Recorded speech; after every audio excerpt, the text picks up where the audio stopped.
হয়তো 15টা দিন কি 20টা দিন সময় আছে, আর এর মাঝে এতটা হিমোগ্লোবিন কমে গেছে।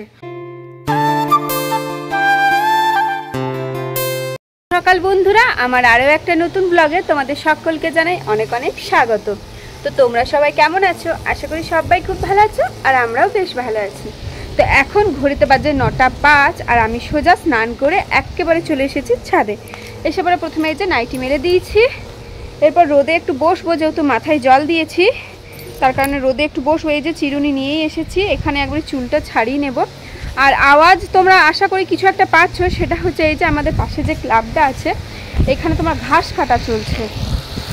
ওই যে দেখতে পাচ্ছ ওখানে ঘাস কাটা চলছে মেশিনে, তার জন্য এত উৎকট একটা আওয়াজ আসছে। যাই হোক, আমি ছাদে একটু 10-15 মিনিট বসবো, তারপরে নিচে যাব, কারণ একটু চুলটা শুকিয়ে নেব, কারণ নিচে তো একদমই রোদ নেই। আর আমি এখন আর আপাতত ওপরে আসছি না। তো আজকে বলে রাখি, আমি আর আমার শাশুড়ি মা যাবো হেলথ সেন্টার। আর হেলথ সেন্টারে কিন্তু এটাই লাস্ট চেক আপ। কী হচ্ছে না হচ্ছে অবশ্যই সবটাই শেয়ার করব, বা আমার রিপোর্টে কী এলো না এলো। তো চলো আজকের ব্লগটা এখন থেকেই শুরু করলাম, তোমরা সাথে থেকে আজকের ব্লগটা দেখতে থাকো, আর আশা করছি আজকের ব্লগটাও তোমাদের বেশ ভালো লাগবে। কালকে রাতে হঠাৎ করে হেলথ সেন্টারের দিদি ফোন করে বলেছে যে আজকে সকালে আমাকে হেলথ সেন্টারে লাস্ট চেক আপের জন্য যেতে হবে। আগের থেকে যদিও জানতাম না, ভেবেছিলাম হয়তো আগের মাসেরটাই লাস্ট চেক আপ হয়ে যাবে। তবে দিদিভাই ফোন করে বলল তোমাকে 36 সপ্তাহের মধ্যে একবার হলেও হেলথ সেন্টারে আসতে হবে। আর আমার যেহেতু 36 সপ্তাহ 4 দিন চলছে আজ পর্যন্ত, তাহলে ভাবলাম যখন ডাকছে তাহলে গিয়ে একবার ঘুরে আসি। তাই আর কি সকাল সকাল ঘুম থেকে উঠে বাড়িতে যা কিছু কাজ ছিল সব করে নিয়েছি। আর আজকে মাথায় দিয়েছিলাম শ্যাম্পু, তাই ছাদে চলে গিয়েছিলাম, কারণ রোদটাও বেশ ভালো উঠেছে। আর এই কদিন ধরে এত পরিমাপে বৃষ্টি পড়ছিল, যার কারণে আর মাথায় জলটা নিইনি, কারণ বৃষ্টি পড়ছিল, ঠান্ডা ঠান্ডা ওয়েদার তো ছিলই, আর এই সময় ঠান্ডা লাগানোটা একদমই উচিত নয়, তাই আর কি মাথায় জল দিইনি। আজকে দেখলাম যেই রোদ উঠেছে সেই মাথায় শ্যাম্পু করে সোজা ছাদে চলে গিয়েছিলাম। ছাদে গিয়ে প্রথমে আগে ভেজা কাপড়গুলো তো মেলে নিয়েছি, আর তারপরে রোদের মধ্যে প্রায় 15 থেকে 20 মিনিট দাঁড়িয়েছিলাম, কারণ চুলটা ভাবলাম তাহলে একটু শুকিয়ে নিই। আর এখন নিচে চলে এসেছি, আর আজকে তোমাদের দাদাভাই নিয়ে এসেছিল চিকেন। তো সেই চিকেনটাই ভাবলাম ধোয়া মোছা করে দিই, কারণ তোমার ধরো তাড়াতাড়ির মধ্যে রান্না বান্না করে আমাদেরকে 12টার মধ্যে হেলথ সেন্টারে পৌঁছে যেতে হবে। তো তাই আর কি চেষ্টা করছিলাম যাতে 12টার মধ্যে সমস্ত রান্না বান্না বাকি কাজগুলো যাতে হয়ে যায়। তো শাশুড়ি মা ওইদিকে রান্নাঘরের যে কাজগুলো ছিল, মানে বাকি কাজগুলো সেগুলো করছিল, আর আমি তাকে এদিকে মাংসর জোগাড়টা করে দেব। এই যেমন ধরো মাংসটা হয়তো ধুয়ে দিলাম, মশলাগুলো সব পেস্ট করে দেব, এই আর কি। তো চিকেনগুলো নিয়ে সোজা চলে গিয়েছিলাম কলতলে গিয়ে এখন চিকেনটা ভালো করে ধুয়ে নেব। আর দেখবে রান্না করার আগে যদি আমাদের এই কাজগুলো হয়ে যায় তাহলে রান্নাটা করতে খুব একটা বেশি সময় লাগে না। হাতের সামনে যদি সব কিছু জোগাড় যন্ত্র থাকে তাহলে তাড়াতাড়ির মধ্যেই হয়ে যায়। তো এদিকে আমি চিকেন ধুচ্ছিলাম, আর আমার শ্বশুর মশাই আর কি ওই যে টমেটো তারপরে তোমার লঙ্কা যেগুলো নিয়ে এসেছিলো ওইগুলো আর কি ধুয়ে নিল। তো এখন সোজা আমি রান্নাঘরে চলে এসেছি, আর এখন রান্নাঘরে এসে প্রথমে আগে আলু পোস্তটা চাপিয়ে নেব। আর আজকের মেনুতে ছিল আলু পোস্ত, ভাত, চিকেন, আর আমার শাশুড়ি মার জন্য ডাল, যেহেতু উনি চিকেন খান না। তো এদিকে আমি রান্নাঘরে রান্না করছিলাম, আর আমরা যে খাবার খেয়েছিলাম সেই জায়গাটা এখন দেখতেই পেলে শাশুড়ি মা মুছে নিচ্ছে, মানে আর কি পরিষ্কার করে নিচ্ছে, যেহেতু এঁঠো জায়গা। তো এদিকে শাশুড়ি মা বাকি কাজগুলো করছিল, মানে বাইরের কাজগুলো, আর আমি সোজা চলে এসেছিলাম রান্নাঘরে রান্নাগুলো করব বলে।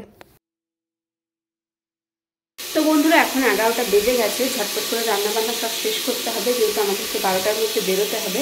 আর এখন রান্না বলতে আলু পোস্ত হবে আর চিকেন হবে। তো আলু পোস্তটা চাপিয়ে দিয়েছি, আর ডালটা আমার শাশুড়ি মা করে নিয়েছে, ডাল ভাত হয়ে গেছে। তো এদিকে যে আলু পোস্ত চাপিয়েছি, আর ওদিকে চিকেনটা ধোয়া নামানো আছে আর কি। তো একটু পরে ম্যারিনেট করবো।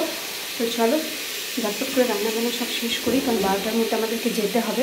এখন অনেক কাজ আছে, গ্যাস মোছা আছে, রান্নাঘর মোছা আছে, রান্না আছে, তো সব কিছু 12টার মধ্যে কমপ্লিট করে তারপরে আমরা বেরোবো। তো চলো তোমরা সাথে থেকে ব্লগটা দেখতে থাকো, অবশ্যই সবটাই তোমাদের সাথে শেয়ার করব। আলু পোস্ত করা আমার যেই হয়ে গেছে সেই এখন একটু রোদে বসে থাকবো, কারণ চুলটা এখনও পুরোপুরিভাবে শুকায়নি। আর আমাদের এই জায়গাটাতে বেশ ভালোই রোদ উঠেছে, তাই ভাবলাম যাই একটু রোদে গিয়ে বসে থাকি। তবে রোদটা একদমই নেওয়া যাচ্ছিল না, খুবই গরম করছিল। যেহেতু মাথায় জল দিয়েছি আর এই অবস্থায় যদি ফ্যানের হাওয়ার সামনে বসি তাহলে কিন্তু ঠান্ডা লেগে যাবার একটা পুরোপুরি বলতে পারো 100% চান্স থাকে, যার কারণে ফ্যানের হাওয়াতে আর বসিনি। এই রোদেই একটু বসে চুলটাকে এধারে সেধারে করে আর পাখার মধ্যে হাওয়া করে চুলটাকে একটু শুকিয়ে নেবার জন্য চেষ্টা করছিলাম। যদিও শুকিয়ে গিয়েছিল, ছাদে তো 15 মিনিট ছিলামই, তাও একটু গড়াগুলো ভেজা ছিল, তো ওইগুলো আর কি এখন বসে শুকিয়ে নেব। আর ওইদিকে আমার শাশুড়ি মা চিকেন রান্না করছে। যেহেতু তোমাদের দাদা ভাই আমার শাশুড়ি মায়ের হাতেই চিকেন রান্না খেতে ভীষণ ভালোবাসে, তো ওইদিকে ওনাকে মাংস সমস্ত কিছু জোগাড় যন্ত্র করে এসেছি আমি, আর এখন রোদে বসে আছি আর উনি গিয়ে পরে চিকেন রান্না করছে। গুড আফটারনুন বন্ধুরা। তো এখন আমি রেডি হয়ে নিয়েছি আর এখন আমরা যাব তোমার হেলথ সেন্টারে। আর এখন ঘড়িতে বাজে 12টা বাজতে 5 মিনিট বাকি আছে। তো আমাদেরকে 12টার মধ্যে পৌঁছে যেতে বলেছিল, যেহেতু সকালে অনেক বাড়িতে কাজ বাজ থাকে তো একটু দেরি হয়ে গেল। তো আমি তো রেডি হয়ে গেছি আর শাশুড়ি মা নিচে রেডি হচ্ছে। তো চলো ঝটপট করে যাই, কারণ অনেকটা বলতে যেতে তো আরও 10 মিনিট সময় লাগবে। ধরো মানে আমাদের পৌঁছতে 12টা 15-20 বেজে যাবে, তার কারণে আর কি তাড়াতাড়ির মধ্যে যেতে হবে।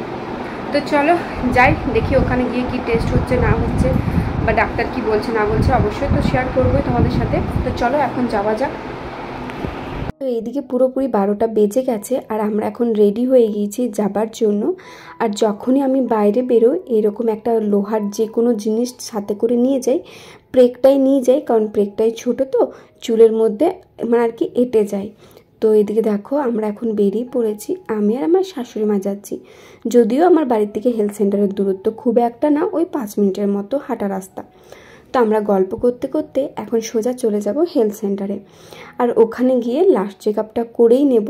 আর আজকে হবে বলতে তোমার হিমোগ্লোবিন, ব্লাড, সুগার, থাইরয়েড সব টেস্টই হবে।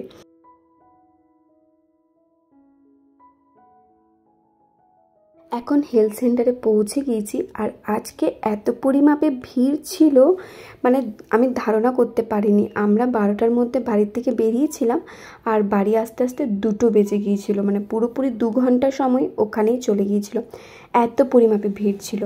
আগে যদি জানতাম এত ভিড় হবে তাহলে তো আজকে যেতামই না, অন্য কোনো দিন যেতাম, কারণ এত ভিড়ের মধ্যে দাঁড়িয়ে থাকা মানে একদমই ভালো লাগে না বলতে পারো।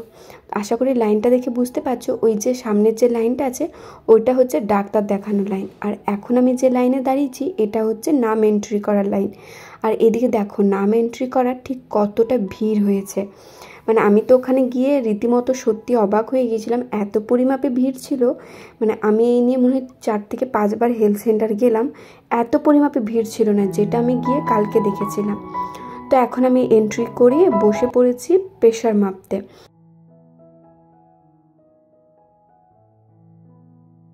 তোমরা যখন প্রথম হেলথ সেন্টারে চেক আপের জন্য যাবে তো ওখানে গিয়ে পরে প্রথম আগে নামটা এন্ট্রি করতে হয়। নাম এন্ট্রি করার পরেই কিন্তু তোমাকে সোজা ফার্স্ট আগে বিপি চেক করবে, তারপরে ওয়েট মাপবে, তারপরে তোমার sugar test, haemoglobin test, thyroid test, তারপরে যা যা টেস্ট থাকে ব্লাডের সেই টেস্টগুলো হবে। আর এখন যেহেতু ডেঙ্গুর টেস্টটাও হচ্ছিল তো সে টেস্টটাও হয়ে গেছে। তো ওইদিকে আমার বিপি চেক করা হয়ে গেছে আর তোমার ওয়েটও মাপা হয়ে গেছে। আর এখন আমি বসে পড়েছি সুগার টেস্ট করার জন্য আর হিমোগ্লোবিন টেস্ট করার জন্য। তো ভিডিও খুব একটা করতে পারিনি, কারণ প্রথমেই বললাম এত পরিমাপে ভিড় ছিল যে কি বলবো, আর সবাই আমার দিকে এমনভাবে তাকাচ্ছিল যে নিজেকে একটু অকওয়ার্ড ফিল হচ্ছিল, যার কারণে খুব একটা ভালোভাবে ভিডিও করতে পারিনি। তো এদিকে সুগার টেস্ট আর তোমার হিমোগ্লোবিন টেস্ট হয়ে যাবার পরে আমি এখানটাতে বসেছিলাম, কারণ তোমার ওই ডাক্তার দেখাবো বলে। তোমার ইচ্ছে না থাকলেও তোমাকে কিন্তু ডাক্তার দেখাতেই হবে, এইটা কিন্তু ওদের বাধ্যতামূলক। যেহেতু আমি টেস্টগুলো করাচ্ছি তো সেখানে ডাক্তার দেখাতেও বসে গেছি। আর এই যে এখানে ডাক্তারবাবু বসে আছে। তো এই ভিডিওটা অনেক কষ্টেই আমি করেছি, যদিও জানি না ভিডিওটা করাটা উচিত হয়েছে না উচিত হয়নি। তো যাই হোক, ওখানে গিয়ে একটা জিনিস খুব আশ্চর্য হলাম, সেটা হচ্ছে আমার হিমোগ্লোবিনটা নিয়ে এত পরিমাপে হিমোগ্লোবিনটা কমে গেছে। আমি সত্যি কথা বলতে শুনেই তো আমার মাথা ঘুরিয়ে গেছে, কারণ আমার সাধারণত 1 কি 2 হিমোগ্লোবিন কমে, 2ও কমে না, 1ই বলতে পারো কমে।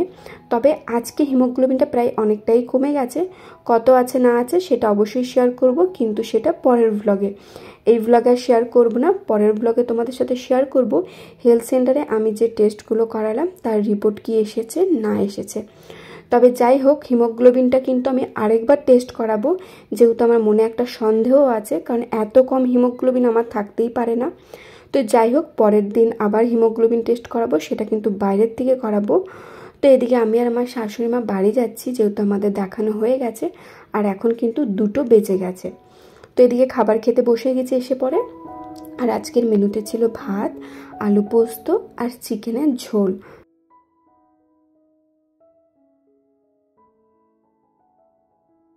তো বন্ধুরা, আমরা হেলথ সেন্টার থেকে বাড়ি চলে এসেছি, আর এখন বাজে তোমার ওই 3টে বেজে গেছে, আর আমাদের বাড়ি আস্তে আস্তে 2টো হয়ে গেছে, যেহেতু প্রচণ্ড ভিড় ছিল আজকে।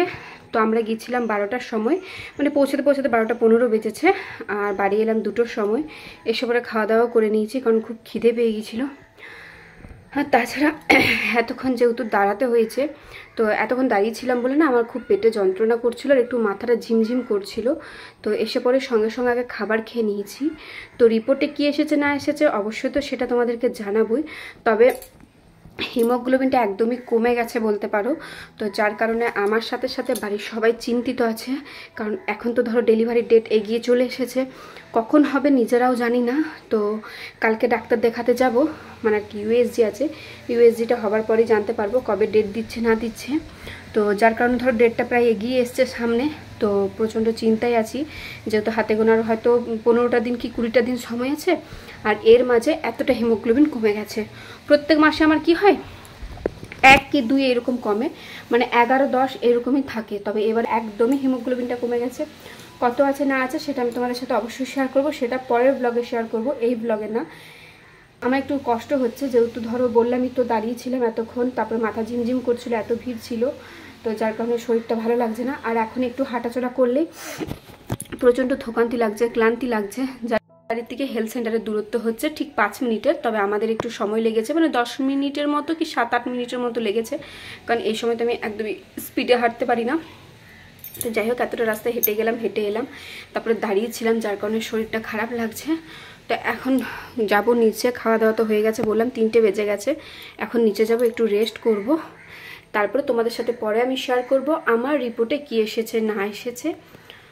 তো আজকের ব্লগটা এত দূরে রাখলাম, ভালো লেগে থাকলে অবশ্যই চ্যানেলটিকে সাবস্ক্রাইব করে আমার পাশে থেকো, আর চ্যানেলে যদি নতুন ভিউয়ার্স হয়ে থাকো তাহলে চ্যানেলটিকে অবশ্যই সাবস্ক্রাইব করে আমার পাশে থেকো। তো চলো আজকের মতো টাটা, দেখা হচ্ছে খুব শীঘ্রই অন্য কোনো নতুন ব্লগে।